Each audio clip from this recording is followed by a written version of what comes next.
ভালোবাসার জন্য কখনো বেহায়া হয়েছ? যখন তুমি কাউকে মন থেকে ভালোবাসবে না, যখন কাউকে মন থেকে পেতে চাইবে, তখন দেখবে বাইরের কোনো কিছুই তোমায় আর সেভাবে এফেক্ট করছে না।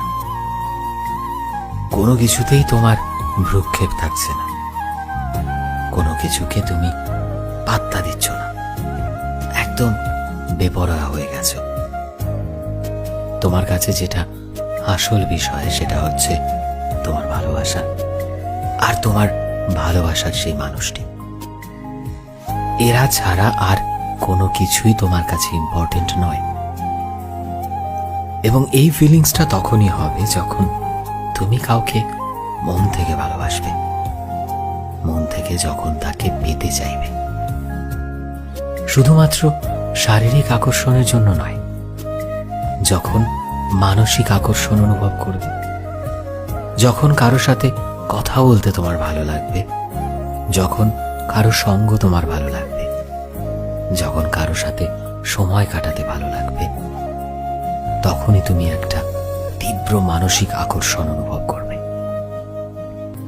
এই আকর্ষণের নামই তো ভালোবাসা। জানি ভালোবাসার সংজ্ঞা এক একজনের কাছে এক এক রকম, তবে তোমাদের মধ্যে কতজন এমন রয়েছে যারা এই মতবাদে বিশ্বাস করো?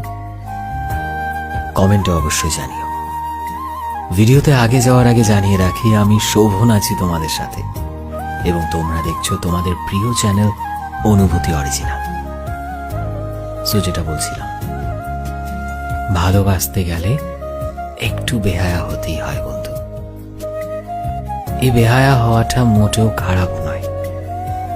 এই বেহায়া মানে এই নয় যে তোমার দুটো কানে কাটা, সেটা মোটেও নয়।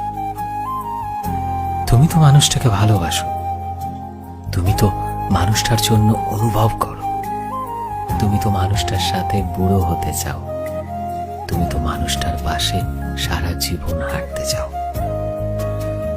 এই চাওয়া পাওয়াটা তো মোটেও খারাপ নয়।